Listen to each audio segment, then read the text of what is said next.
But let's start with the conclusion of one of the most back-and-forth topics we have ever had on this show, and that comes with Justin Fields. He has been traded for a interesting pick. He got traded for a 2025 conditional 6th-round pick that becomes a 4th-round pick if he plays at least 51% of the snaps for the Pittsburgh Steelers in 2024. But with Russell Wilson being the proclaimed starter for the Steelers, it looks like that won't even happen. So the Bears were able to get Justin Fields for a 6th-round pick, or rather the Steelers were able to get Justin Fields for only a 6th-round pick. I want to know, what do you think? Do you think the Steelers got an absolute steal for such a great talent like Justin Fields? I think you say that sarcastically. Well, a little bit. You know, I think they did get a steal. I actually do. I think the Steelers got a steal.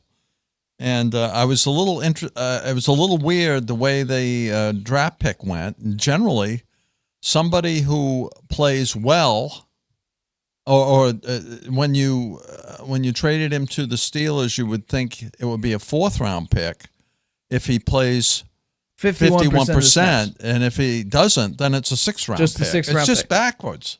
They're getting a 6th-round pick, and then if he plays better, they get a 4th-round pick. I never seen a situation like that. That's odd. That's why. It's weird. I mean, it's conditionally backwards, I think. You would think he would have gone for a 4th-round pick, but if he doesn't play 51% of the snaps, it goes to a 6th-round pick. That means he's less valuable. Absolutely. Right? Instead, it's backwards. Trey Lance got better than that. I've never seen something like that. Trey Lance got better. Is that the kind of pick that Trey Lance, I believe, got a 4th-round pick, and Justin Fields got a 6th. I'm calling it a 6th-round pick, but I will be a 6th-round pick because he's not going to play 51% of the snaps unless Russell Wilson gets hurt, and because Russell Wilson's going to be the starter there, and they're even talking about giving Russell Wilson a long-term deal. I can't believe that, but we're going to talk about that a little later. So, I know that the Bears, from what I heard, wanted a 2nd-round pick and a late 2025 pick. That's what they were hoping for. And there were at least 6 teams interested in Justin Fields, mainly as a backup. But I think they did. I think they wanted to do what was right by Justin Fields. I mean, he did try hard for them for 3 years.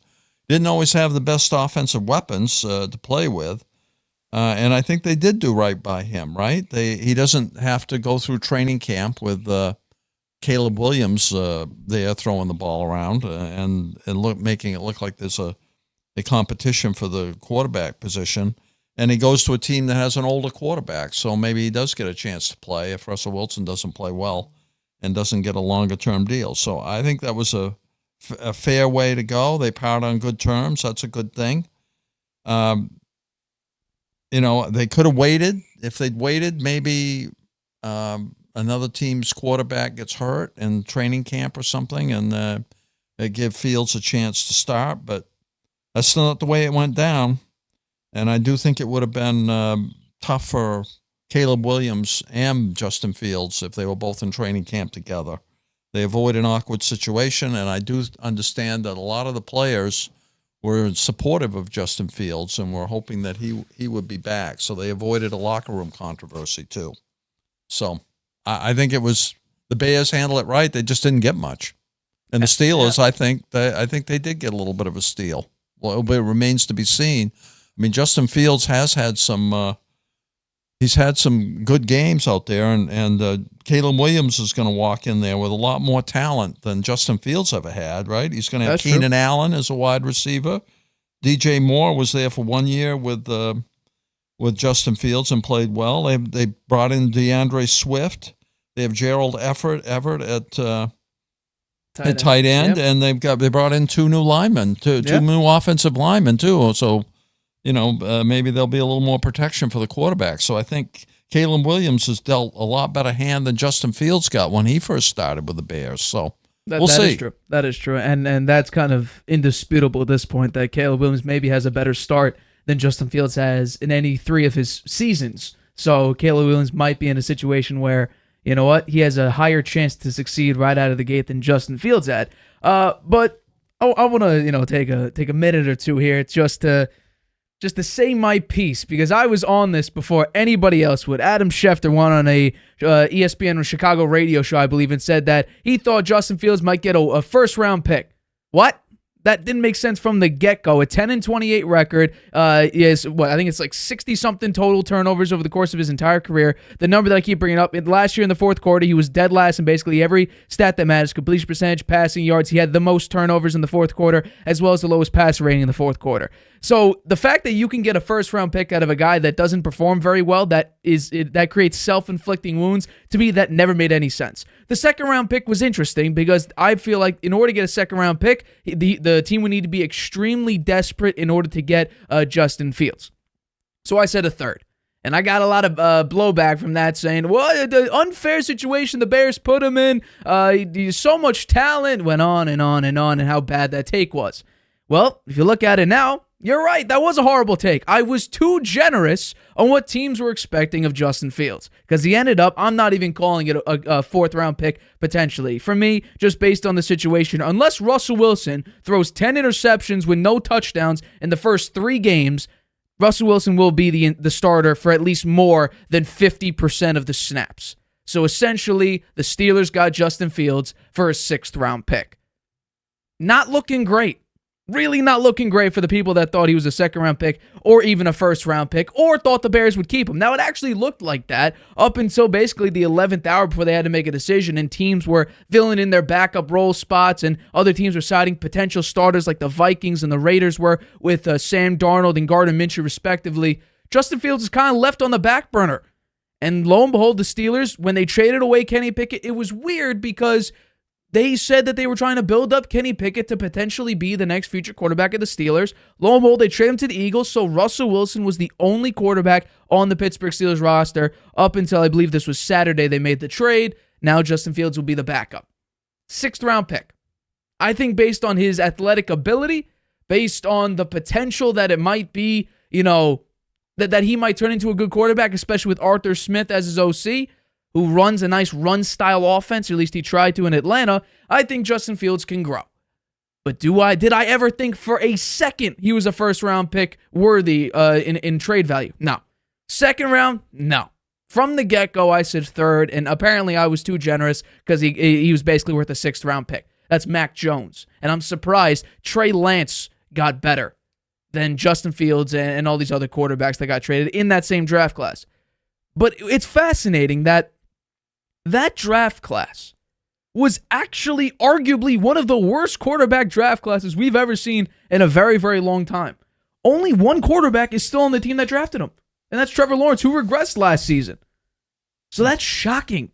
Mac Jones was supposed to have the highest floor but the lowest ceiling because he was the most NFL-ready quarterback. Zach Wilson had a lot of potential. Trey Lance was the biggest unknown, but he was 6'4" and 220, and normally that's a nice prototypical quarterback who was also incredibly athletic. Trevor Lawrence, he was the best quarterback in that draft class, hands down. And then you got Justin Fields, who was a pretty damn good quarterback in Ohio State when he was in college. But that draft class coming in, there was a lot of potential there. And yet one quarterback remains on his team, on his original team. Yeah, and Trevor Lawrence didn't play that well last year. Right? But he had some injuries, so. But it's weird, though. It seems he like could make the playoffs the year before. He looked like he was rounding into franchise quarterback shape, right? He shouldn't have won that playoff game, though. The Chargers were whooping him, and then it's a Justin Herbert and Brandon Staley complete collapse. I don't think they put up another point in the rest of that game. They might have kicked one field goal, but they did basically nothing in the second half.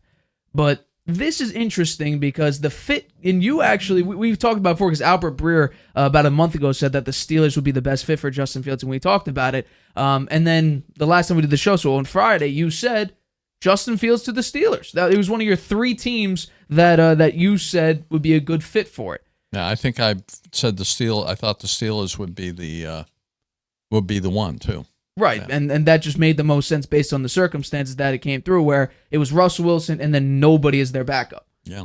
Now, the big question is, what are they going to do with Justin Fields? What's the point? And we're going to talk about it a little bit later, but Russell Wilson is the definite starter for this team.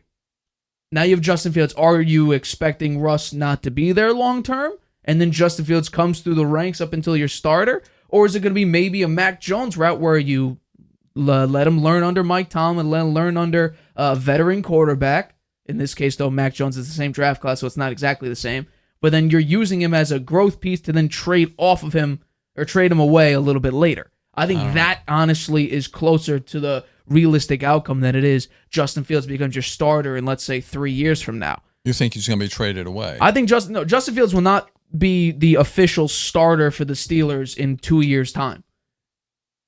Because based on what's coming out, it seems like Russell Wilson is going to be their long-term answer. Yeah, I don't know. We'll see. Russell Wilson hasn't played a snap yet for the Steelers. That is true. He's looks like he's lost a lot of what he had when he was with the Seahawks. So we'll have to wait and see. Yeah. Didn't Mac Jones went for a 6th round too? He went for a 6th round pick. Yeah, his quarterbacks. You're right. That draft class that looked very promising, looking like duds now. Yeah, I would absolutely say so. Let's get into our next topic here. This is interesting. So this is the breaking news that broke about a half hour to an hour before the show. So we were originally going to talk about Tyron Smith going to the Jets, but now it comes out that it looks like, hi everybody, thanks for watching. Make sure you subscribe here to get the latest from the show. Also, if you want to check out the full episode, make sure you click the I in the top right-hand corner right now. If you want to listen to this show anywhere you go, make sure you go to anchor.fm/The Harvey Hour or anywhere you get your podcasts.